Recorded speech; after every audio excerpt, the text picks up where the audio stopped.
नमस्कार मंडळींनो, तुमचं स्वागत आहे या व्हिडिओमध्ये। तर आज आपण पाहणार आहोत बेसन वडी। तर हॉटेल स्टाईलमध्ये कशी बनवायची ती पाहूयात। तर आजचं व्हॉइस रेकॉर्डिंग मम्मी आणि मी सोबत करणार आहोत, ठीक आहे। तर सगळ्यात पहिले आपल्याला घ्यायचे कढईमध्ये अर्धा वाटी तूप, त्यानंतर त्यात रवा घालून भाजून घ्यायचं आणि त्यानंतर मग त्याला एका वेगळ्या प्लेटमध्ये काढून घ्यायचं।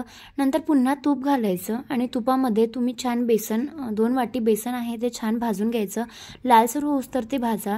त्यानंतर दोन्ही एकत्र भाजून घ्यायचं आणि एकदम छान लालसर होऊस्तर भाजायचं आणि मग त्याला परत एका प्लेटमध्ये काढायचं किंवा ताटामध्ये तुम्ही काढू शकता।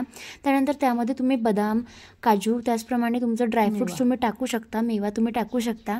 एका बाजूला तुम्ही एका कढईमध्ये किंवा एखाद्या भांड्यामध्ये पाक टाकू शकता। पाक म्हणजे त्यामध्ये पहिले तर पाणी टाकायचं आणि त्यानंतर मग किती आई पाणी किती?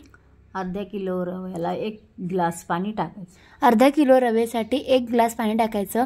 त्यामध्ये साखर तुम्हाला जितकं गोड पाहिजे असेल तितकी घ्यायची। साधारण आम्ही किती घेतली होती आई? आपण 2 वाटी। साधारण आम्ही 2 वाट्या साखर घेतली होती, तुम्ही पण घेऊ शकता। त्यानंतर रवा आणि बेसन जो आहे तो एकत्र करायचा। त्यामध्ये तुम्ही ऑलरेडी ड्रायफ्रूट्स घातलेलेच आहेत आणि मग ते एकत्र केल्यानंतर भाजून छान लाल झाल्यानंतर तुम्ही पाहू शकता किती सुंदर दिसते ते, एकदम लालसर आणि गोल्डन असं दिसतं त्यावर टेक्स्चर थोडंसं। त्यानंतर तुम्हाला हवी असेल चवीसाठी तुम्ही विलायची टाकू शकता, तुम्ही कुटूनही टाकू शकता किंवा तुम्ही आधीच भाजतानाच तुम्ही टाकू शकता, ठीक आहे ना? असंच ना?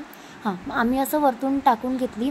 त्यानंतर या मिश्रणामध्ये दोन्ही मिक्स केल्यानंतर त्याला थोडं थंड व्हायला ठेवलं आणि एका बाजूला पाक चेक करत राहायचा। म्हणजे पाक जो आहे तो एकदम हार्ड पण नको आणि एकदम सॉफ्ट पण नको। तर अशा प्रकारे यामध्ये तुम्ही मिश्रण केल्यानंतर त्यामध्ये पाक टाकायचा आहे। पाक टाकल्यानंतर ती असं काहीतरी दिसेल आणि आता बघा ड्रायफ्रूट्स पण आहे ते छोटे छोटे काप केल्यामुळे खूप सुंदर दिसायला लागलेले आहेत।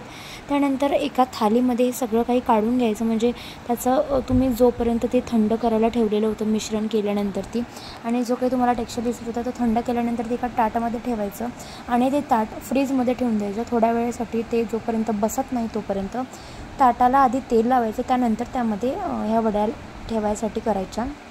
त्यानंतर त्याला हाताने थापून घेतल्यानंतर फ्रीजमध्ये ठेवल्यानंतर 10-1 मिनिटांनी काढल्यानंतर तुम्हाला जाणवेल की तुमची वडी अगदी सुंदर आणि अगदी अशी चविष्ट तुम्हाला पाहायला मिळणार आहे आणि अगदी सुंदर खरंच दिसायलाही आणि टेस्टला पण तुम्हाला खूप छान जाणवेलही। आता तुम्हाला या ज्या बेसन वड्या आहेत त्या कशा वाटल्या? तुम्ही हवं असेल जर तुम्हाला वडी नसेल आवडत तर तुम्ही याचे लाडूही वळू शकता किंवा मग तुम्हाला वडी लाडू या व्यतिरिक्त काय आवडतं ते आम्हाला नक्की कमेंटमध्ये कळवा। तुम्हाला ही बेसनची वडी कशी वाटली आणि ही तुमच्यासाठी व्हिडिओ उपयुक्त होता का? त्यानंतर कसा वाटला हे आम्हाला नक्की कमेंटमध्ये कळवा।